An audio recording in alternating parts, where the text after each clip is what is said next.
Phyrexian Arena. One of my favorite cards of all time. Card draw, really good. In this deck, every card's awesome, so I always want more of them. Turn 3 drop. Yeah, card every single turn. Taking extra turns with this guy is bad. It is absolutely sick. Not necessarily good synergy with Damia herself, but comes out much quicker. Good with the extra turns. Not necessarily bad because I'm playing Damia. This card's amazing. So is this one. Pernicious Deed. One of the best wraths, I think, in the game. Pretty much broken for these colors. Only 3 mana. You can sack this bad boy for 0 and just hose a token player. I mean, that in itself is just pretty funny. There's so many nasty things you can do with this. You can keep certain spells and player creatures that you need. I play a lot of big fat cards in this deck. I think my mana curve is actually above 4 at this point. But yeah, card's a bomb. Gets rid of everything. It's everything you want it to be in a Wrath. Cheap and effective and gets rid of everything. Wow. This card's been added recently. I tested it before maybe once or twice and kind of tossed it aside. And then someone suggested recently that I use it again. I don't use Seedborn Muse like he does, so it's not quite as broken. But it's pretty damn broken. It's impressed me every single time I've pulled it so far. Might be biased because I've got a lot of opening hands with this card, which is actually really, really fucking good. Pretty much being able to pass when you have like 6 mana out or something and like you have a Life's Finale and a Primeval Titan and you're thinking, man, I think I really need to Wrath, but I'm not sure if this guy is going to attack me or if he's going to do something stupid. And then he ends up doing something else and you don't have to burn it, and then you can Primeval Titan and then pass turn again and wait to Wrath instantly. Or something like that, you know. Taking extra turns at the end of someone's turn to make them more like a time stretch. I mean, this card does some nutty things. I only run like 8 instants in this deck, so unlike the Seedborn Mew guys who uses it for counter spells and that type of thing, I can pretty much cast any card in my deck whenever I want. And sometimes I will still cast them on my turn, but, you know, most of the time, that effect is always, always, always so important, even if you're keeping information away from somebody. Mana Reflection. Ooh, awesome card. Also nasty, nasty, nasty for playing in a combo deck. Every permanent Gilded Lotus actually ramps one when you cast it if this is in play. 9 mana, drop this into your Time Warp. It's time to game over with that type mana. Plus with double mana in this deck, it's really easy to combo out. Really, really, really easy to combo out. Pretty much if this boards, you should win. And you usually do. 6 mana for an I win if it boards. I think that's definitely a playable thing. Yeah, let's move to creatures. Going along really, really slow. I am quite the rambler. Sakura Tribe Elder. Just a rampant growth, right? No, he's a creature. I can Birthing Pot him into something. I can Skull Clamp him. I can block with him and then go ramp my land. I can search for him with my survival if I'm really in a pinch and I've got a shitty mulligan, but I have a survival and I'm like, yes, survival, but I only got 2 lands. Guess I'll go get Sakura, you know? It's little things like that that make this guy, you know, 10 zillion times better than a rampant could ever be. Trinket Mage. He's a much better toolbox in other people's decks. I'm not gonna lie. But he's still worth it. I mean, the creatures are good in this deck, but creatures are good in general to sack to things. He almost always can ramp me 2 mana through the Soul Ring. And I mean, that's something that people don't think about. If you're hitting your land drops, he's still ramping 2 by getting Soul Ring. You can also get Skull Clamp if you have the Soul Ring, which doesn't always happen, but I guess it happens sometimes. Sometimes you get both, and at least in that case you can clamp him up and pitch him. Yes, isn't that fun? Birthing Pot him into something. Good thing to get rid of.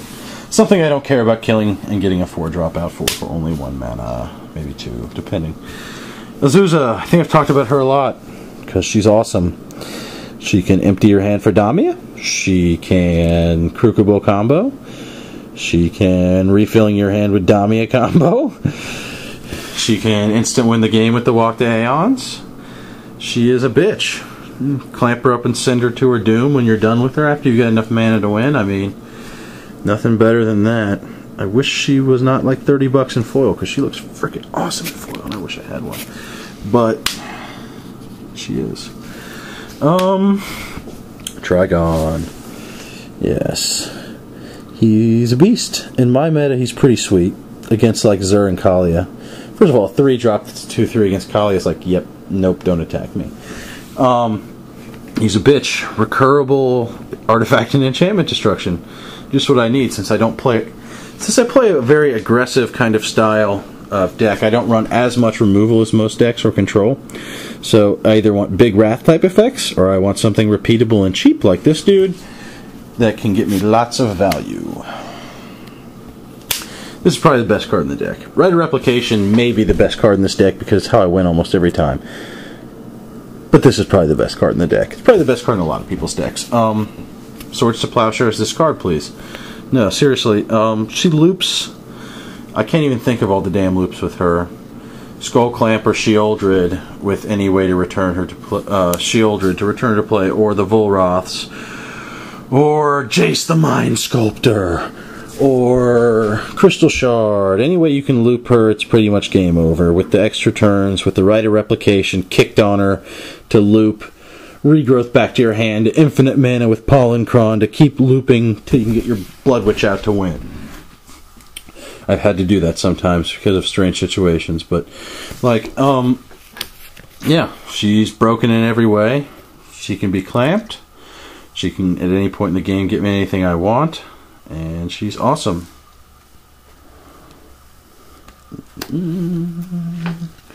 Solemn Simulacrum.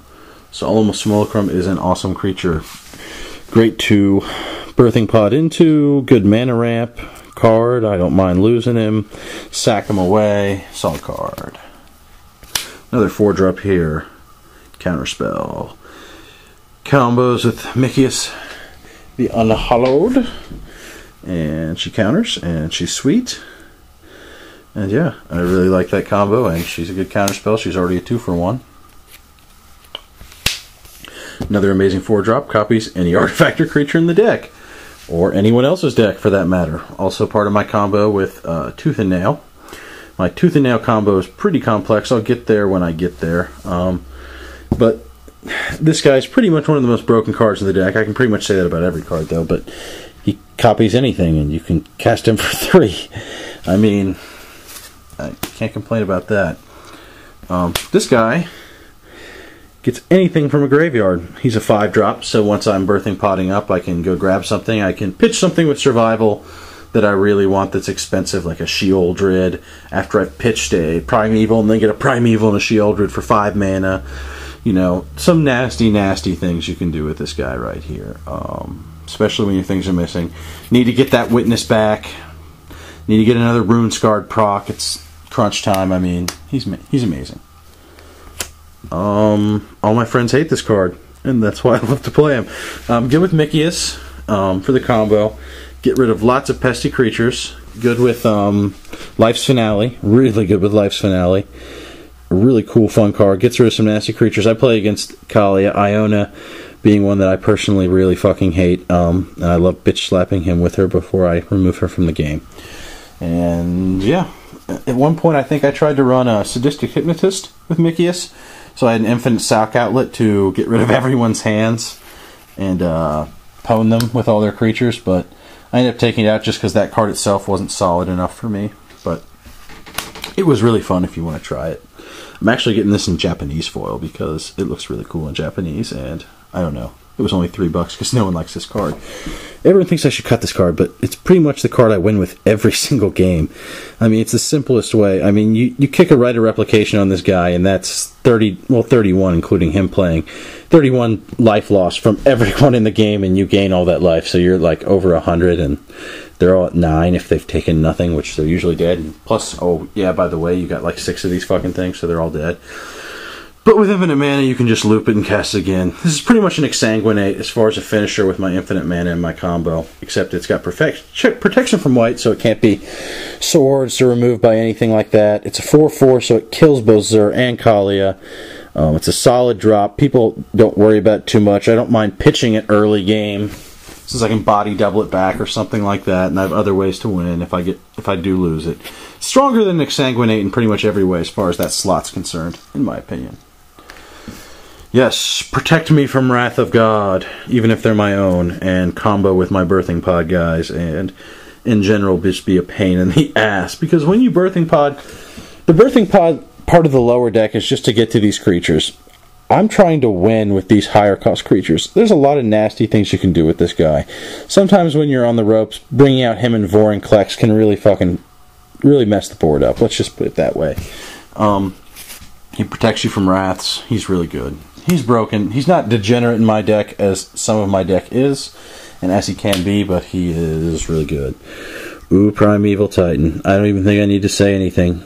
Games are won and lost by the Primeval Titan. He is a testament to what Wizards has done to the power level of this game.